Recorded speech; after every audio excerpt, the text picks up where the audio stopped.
Hello everyone and welcome back to another edition of the GSMC Fantasy Sports Podcast, brought to you as always by the GSMC Sports Network. My name is Christopher Shepard. Thank you all for tuning in. I just want to address something that happened, a technical difficulty that occurred during yesterday's episode where it did not stream completely. I'm sorry about that. This issue has been reoccurring, but please bear with me because it could be one of many things. It could be my side. It could even be your side where I could be streaming at a certain time or not. So if that happens, again, please do bear with me. I'm trying my best to fix the issue and mitigate for it. But until then, it is what it is, and we go on, and we cannot dwell in the past. As Andre says, what's good, bro? How are you, Andre? Glad to have you in the chat early and often right away. We begin today's show with a PPR segment. Then we move on to our defense and special teams rankings. Then week 2 betting, popular flex options. As Andre says already, I'm all out on Keon Coleman. Well, he did not have the best of games last night. I think that Khalil Shakir definitely cemented himself in that offense as the wide receiver one, but enough of that. I think that Keon Coleman is going to have to grow and develop eventually. But in terms of segments, our second to last one, popular flex options for this week. And finally, I'm going to give you my updated MVP betting odds as well. But before we get into any of that, I do want to remind you all to consider liking, following, and subscribing to the show and the network as a whole. Also, you guys have been fantastic with it. Andre among them, as well as one of my favorite commenters. Continue commenting. We want your interaction, so make yourselves available to the super chat, super thanks, and super stickers features on YouTube. They are the best part of this show. You can hear me talk about my opinions, but now I want your opinions as well. It will make the show tick. It will make the show go round, and is greatly appreciated by all concerned in the network, especially me and also my fellow podcasters. Go check them out. They're doing their thing as well. But without further ado, let's jump right into today's show, starting off with our first segment of the day. We look at a kind of league that kind of gets underappreciated, in my humble opinion.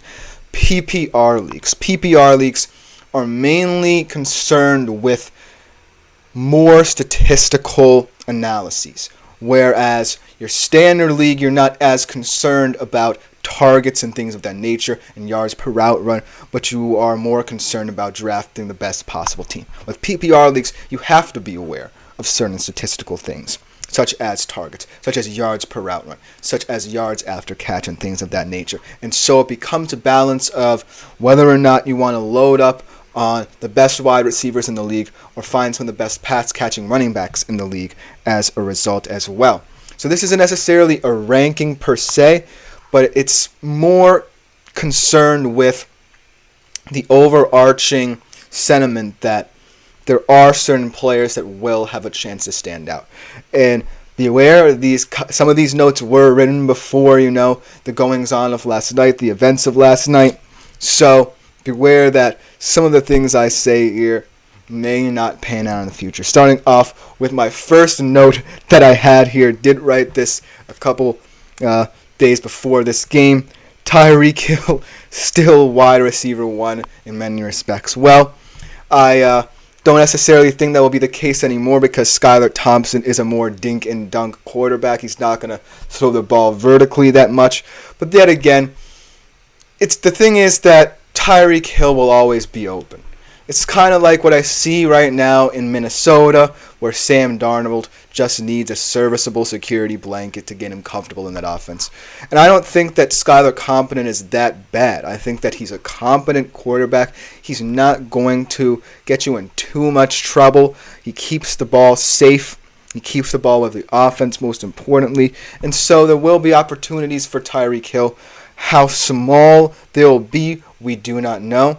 That being said, I do believe that we will not be seeing Tua this year, and maybe we won't be seeing Tua at all in the NFL anymore.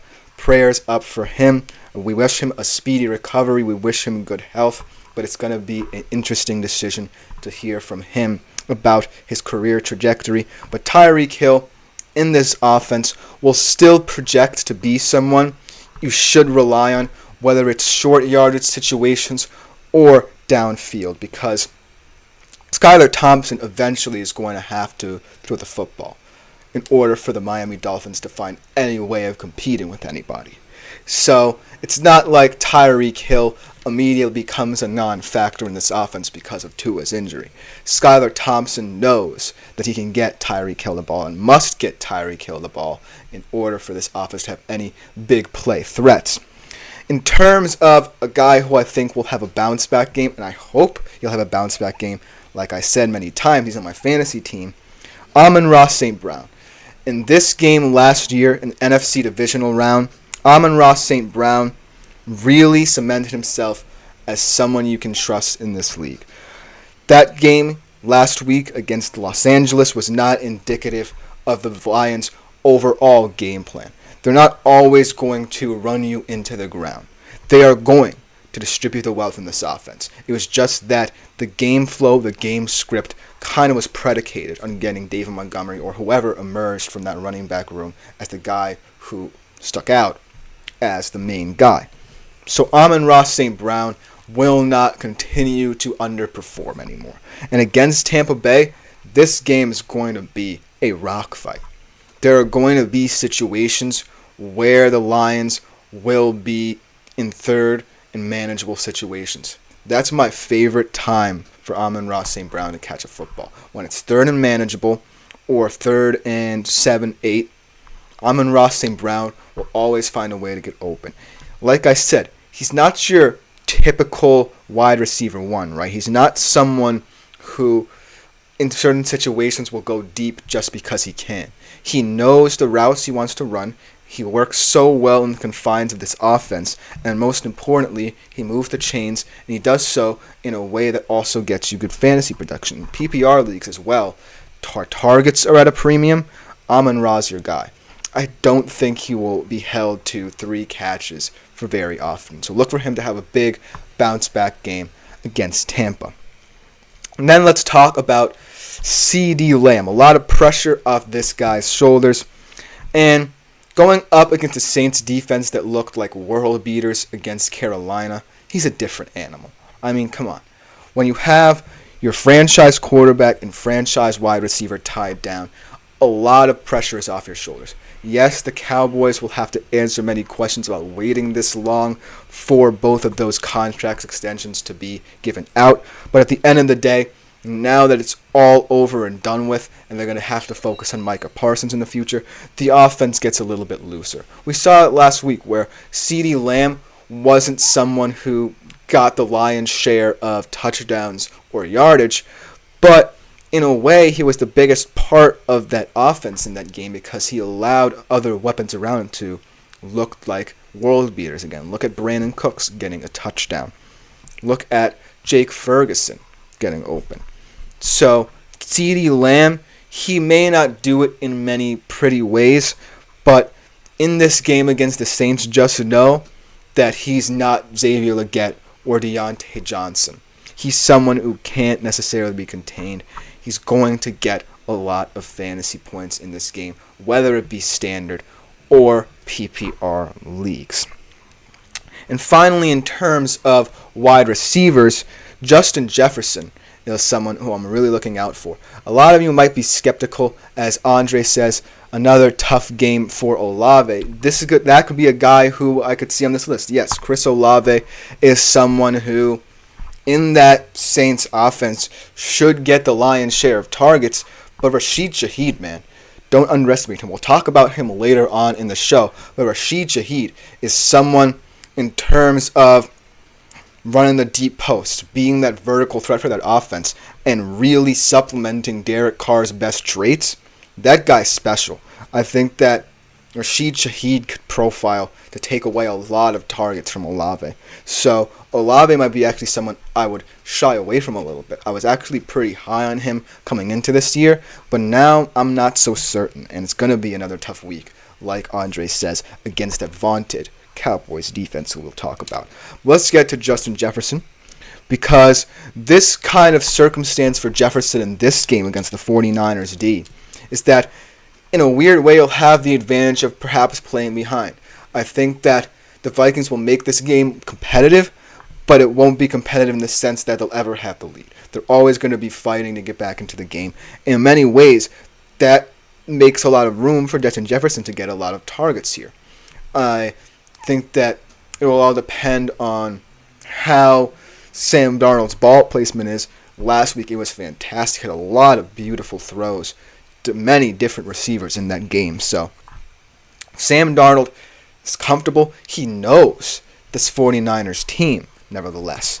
So if he's comfortable in that way, then I can see a world where Justin Jefferson will get a lot of chunk yardage, whether it be in garbage time or in the middle of the game when the Vikings are playing catch-up. But just to throw some running back names out there, how about Joe Mixon? I think Joe Mixon, yes, in that game against the Colts, he was used more as a workhorse back, and that could be the role he's meant to employ in that Texans offense. But also look for him to be a threat in the pass game, maybe in more short to intermediate routes, so that that receiver room can really kind of play a decoy game there, where it's able to be cohesive and it's able to get every single one a piece of the pie in that offense. So look for Joe Mixon to maybe be more of a receiving threat than expected, especially against a Bears defense that's going to want to hone in on all of those pass catchers. And then Isaiah Pacheco as well. I like Isaiah Pacheco a lot in terms of the pass game. It's not someone who you would immediately think of, but again, the Chiefs' versatile deep wide receiver room. Sometimes you might have to have an out. And Patrick Mahomes, I think, really trusts Pacheco in that backfield, not just as a chunk play back, but as someone who can receive as well. And last but not least, it has to be Saquon. I think Saquon right now is the best pass-catching running back in the league, mainly because of his profile in that Eagles offense. So look for him to have another big game against an Atlanta defense that, yes, held the Steelers to 18 points, but still allowed a lot of big plays to happen. So look for Saquon to wreak havoc in this game. But let me know what you guys think in the comments. I'm definitely interested to hear. That will just about do it for our first segment of today's show. Coming up next, we look at the best defenses and special teams in fantasy for this upcoming week. You don't want to miss it. We'll be right back after this quick break. I feel like I'm losing my mind. Is everybody in the world blind? Please, Lord, give me a sign, a sign. I feel like I'm losing my mind. Is everybody in the world blind?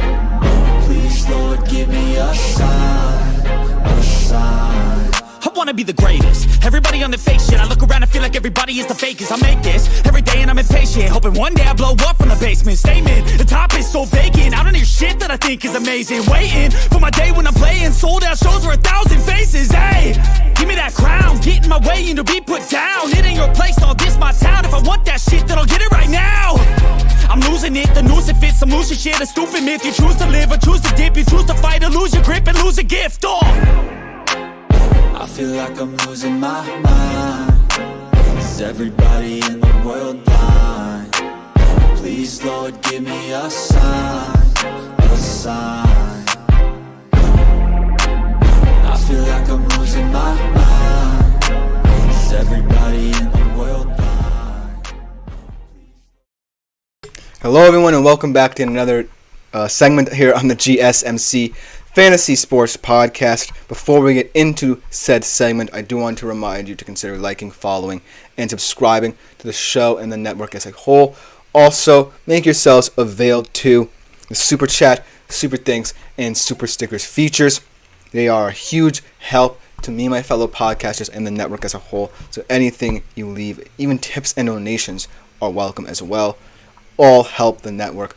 All are greatly appreciated. Without further ado, let's stick in this graphic here and let's talk about the top defenses of the week. Now, again, this is another ranking that's kind of quote-unquote chalk. These are more pundits' takes than mine, so I just want to give my analysis because these are, in my humble opinion, 5 of the top defenses. Maybe they're interchangeable some weeks over others, but right now they profile as at least top 5 to 8 defenses in this league. So without further ado, let's jump right into them. Starting off at number 5 here, we have the Dallas defense. I'm sorry that is the Baltimore Ravens defense, and it says Dallas. But I actually do believe that this is the Baltimore Ravens defense. Sorry for the mix-up in the graphics there. But it's the Baltimore Ravens defense that I want to talk about. And they're going up against a Las Vegas Raiders team that really shouldn't be much of a problem, as much as the Chiefs were. They looked kind of stolid in that game against LA. They really didn't rely on the running game as much, and Antonio Pierce's decision-making left much to be desired. So the Baltimore Ravens should be feeling very good about this matchup. Last week against the Chiefs, they still had 1 interception. They had 2 sacks and 3 passes defended. So overall, a solid game, albeit against a very tough Super Bowl contending team in Kansas City. So this should be a bit of a respite for the Baltimore Ravens defense. Overall, I think that, as Andre says, Lamar is going to light them up. I believe that as well. I think Lamar will have a fantastic day. I think that he'll use both his legs and utilize a lot of different guys. Maybe likely continues his strong run of form there. So on the offense, as Andre also says, Jacobs was such a big loss for them. I do agree. Even though he was kind of declining there for a bit in Las Vegas, he did bring a different profile of back that I think Antonio Pierce appreciates more than a guy like White, which is why he didn't trust him in short yard situations. For example, that 4th and 1 at the 43-yard line, where you could have gone for it, could have kept yourselves in the game had you put up points on the board, but ultimately decided to punt in that situation. So maybe that level of trust comes back to bite Antonio Pierce in games that he could win, but this one should be an easy dub for the Baltimore Ravens. But coming up next on this defensive list is the Cleveland Browns defense, and I know a lot of people were kind of shocked and skeptical of what this Browns defense would profile like after that embarrassing loss to Dallas, but at the end of the day, this is still one of the best defenses. And this is a Jacksonville offense, remember, who had a prime opportunity to shut down Miami. If it weren't for that Travis Etienne fumble at the goal line, we'll be talking about Jacksonville potentially being 1-0 and potentially being very heavy favorites in this game. But if anything, this Cleveland defense should keep them in this game, because that's what Miami did. Their offense struggled, albeit their offense has a lot more weapons than, say, the Browns' offense. But at the end of the day, their defense kept them in it. They made timely plays that kept them in it. And I'm not saying that Cleveland has to win this game, but their defense will perform very well. They still had 3 sacks in their game against Dallas, so for what it's worth, they still have that productivity up front. They still have guys up front like Myles Garrett, Zadarius Smith, and in the secondary with Martin Emerson Jr., Greg Newsome, and the like back there as well. So I think that this game will be a perfect example of Cleveland's timeliness on defense really helping them stay in this game, because I still think the offense has so many questions surrounding it, almost too many questions to answer right now. But Cleveland's defense is kind of unanswerable outside of that one blip against Dallas. So Cleveland, for now, we can see them fall out. I would be okay with that, but I still think that they're one of the creams of the crop in the NFL when it comes to the defensive side of the ball. Then at number 3, another defense that has an easier test than Week 1, the Jets defense against Tennessee. Now, again, I think the Jets offense is better than, say, Cleveland's, and so that game against San Fran was an anomaly. But there were some issues that I want to see fixed, especially in terms of establishing a better running game for Breece Hall behind that offensive line, because the offensive line was stellar in pass protection. They really were able to give Aaron Rodgers time in the pocket, and that was something that I was very impressive about. So as long as the offense, corrects some of their mistakes, then they should be fine. They should stay on schedule. Whereas the defense, they're not going to play San Fran every week. It's as simple as that. And San Fran really kind of shocked them. It was a shock to their system, I think, that they were able to run Jordan Mason down their throats like that. And so I don't think it's going to be every week. The run defense certainly is a concern to me because that's supposed to be one of their big strengths. They have huge depth up front. So that was kind of concerning. But then again, San Fran has so many different ways to beat you. So I can understand when the Jets were a little bit frazzled in that moment. So against Tennessee, again, a team that let defense beat them, literally, I think that the Jets should be fine. I don't think Will Levis is going to have a good game. He threw 2 picks against Chicago, for God's sake. So this should be an easy test for the Jets to pass. And I think that this will be a nice little tune-up game before they get into more depth in their schedule. So look for the Jets to have a nice bounce-back game. I'll take them in this game as well. And I look for their defense to bounce back. Maybe get a couple takeaways as well, for that matter.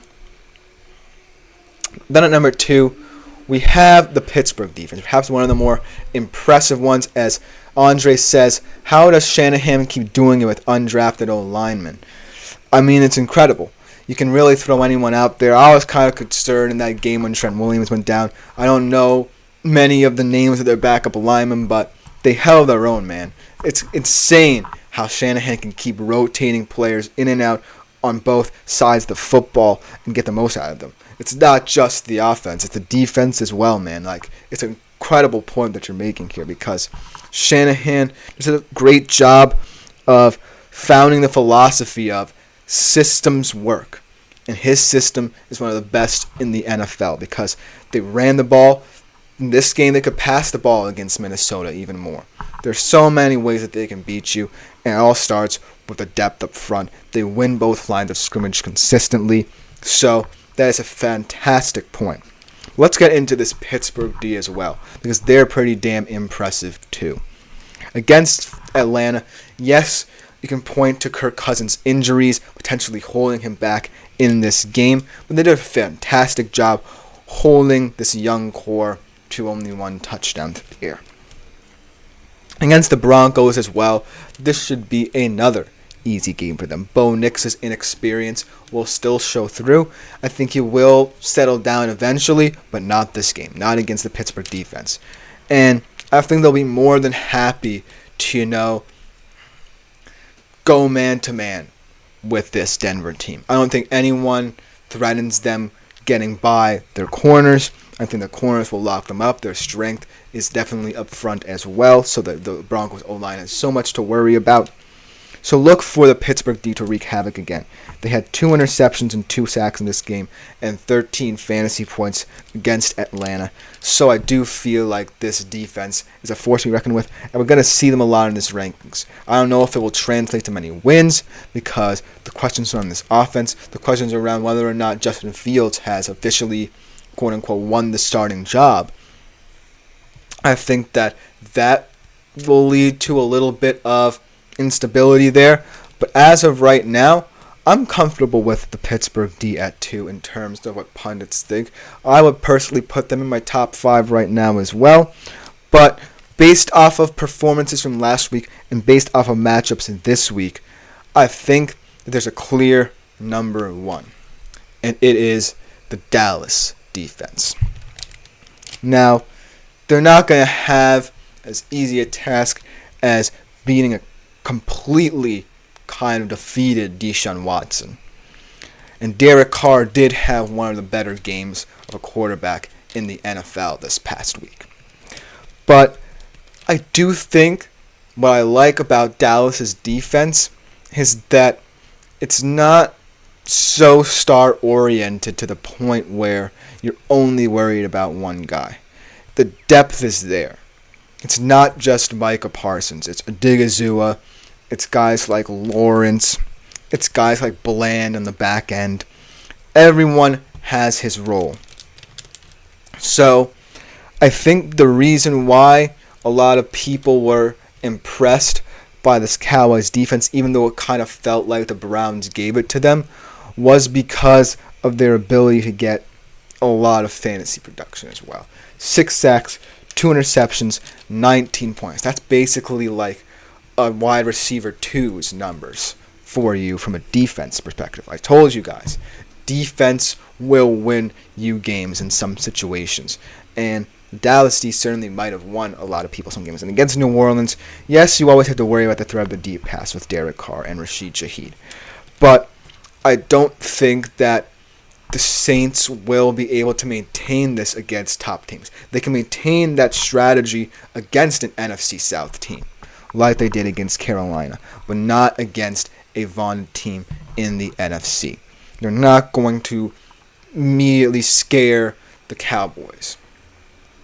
That being said, this is an interesting matchup in terms of the Cowboys' corners. I think that if the Cowboys' corners win their matchups consistently, then this could be a blowout. But if not, then I think this can be a closer game than people expect. But let me know what you think in the comments, because these top 5 defenses are the cream of the crop.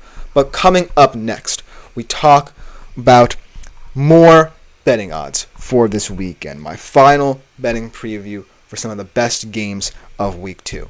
We'll be right back to talk about them right after this quick break. Looking for your daily fix of sports talk without having to pay for it? GSMC Sports Network is available on YouTube. Just search GSMC Sports Network. Get your fix of daily sports talk shows on YouTube, absolutely free. NFL, college football, NBA, MLB, MMA, UFC, fantasy football, and so much more. GSMC Sports Network has shows running all day long, with new sports shows starting every 2 hours. Just like on your favorite cable sports channel, except GSMC Sports Network is absolutely free. Just search. Hello, everyone, and welcome back to this edition of the GSMC Fantasy Sports Podcast. Hope you are enjoying the show thus far. But we are getting into our final betting preview of the week. We shift gears from more rankings into betting odds, and this will continue to be a theme as we go throughout the show. But I just want to go over some of my favorite games from this weekend and talk about some of my favorite money lines and spreads that I definitely feel like they could hit. So without further ado, let's jump right into our third segment of the day here. Let's start off in the NFC with a tasty showdown we've talked about a lot on this show as we prepare for Week 2, the Bucs and the Lions. This game was perhaps the biggest game of this weekend that nobody wants to talk about, because we have games like last night's, and you have games like Falcons-Eagles Monday night. You have games like Bengals-Chiefs. You have games like Cardinals-Rams, another interesting interdivisional matchup there. But out of all these games, the reason why I like Bucs-Lions is not just because it's a rematch of a playoff game from last year, but it's about two of the most under-respected QBs in the league in Baker Mayfield and Jared Goff. It's about the story of two offenses and the many ways that they've improved throughout the years with these two guys who are thought to not truly be competent enough to carry NFL offenses. And so I just want to shed light on this game. And the best bet that I have for this game is taking the Bucs covering against the spread. And the reason why I say that is they were really close last time. They were a point away on the road in Detroit's only second game in the playoffs since the 1990s, where you had this kind of feeling that the Bucs were a team that could sneak up on people, man. Like, I'm really thinking that this Bucs team this year could be even better, because Baker Mayfield, yes, the loss of Canales certainly was a big question for them. But under Liam Cohen, he looks even better, especially connecting with his top two receivers in Mike Evans, Chris Godwin. Both had 100-yard games last week, both with a touchdown. And so, yes, I think the Lions are more capable and competent at developing their game plan and game script better. But the reason why I like Baker Mayfield over Jared Goff in this QB matchup, and the reason why I think he can lead them to victory, is because of his performances out of structure. I think that he's now more comfortable than ever performing out of structure. You can pass from the pocket as well, but when Baker Mayfield plays with structure, time and time again, I will tell you this, it is what his best football comes from. On the other side of the ball, anything can happen with this Lions team. You look up and down the offensive side of the ball, and so I don't really know what to think of the Lions defense right now. They have a lot of upside, but then again, they are not necessarily, proving it on the field. And then the other side, I actually really like the Bucs defense a lot. I think that unit can be a top 10 unit at year's end. The reason why I think this is because I look at it top to bottom. You have guys at every level who are emerging as leaders. You have guys like Vita Vea, Yaya Diaby up front. You have guys in the back end like Antoine Winfield Jr., Jamel Dean, and they're really starting to grow into their own. Yes, last weekend they largely kept the Washington Commanders in check, albeit Jaden Daniels did have a couple of nice touchdown runs there. But at the end of the day, I actually kind of trust this Bucs defense. It's very physical, very gritty against this Lions O-line. I know it's crazy because the Lions O-line might just be the best in the NFL right now, but I just think that if the offense is staying on schedule, if consistently dominating the offensive line scrimmage, then the defense won't have much to worry about, right? And they've seen so many different game scripts. They play them in the divisional round, so they know their tendencies. So I feel like they'll be more comfortable. So I'm taking the Bucs against the spread on the road. In terms of the over/under, I think this game will hit the under. So I'm going to go Bucs 24, Lions 21 in this game. But that's just my opinion. Let me know what you think in the comments as well. But moving on to the next game here.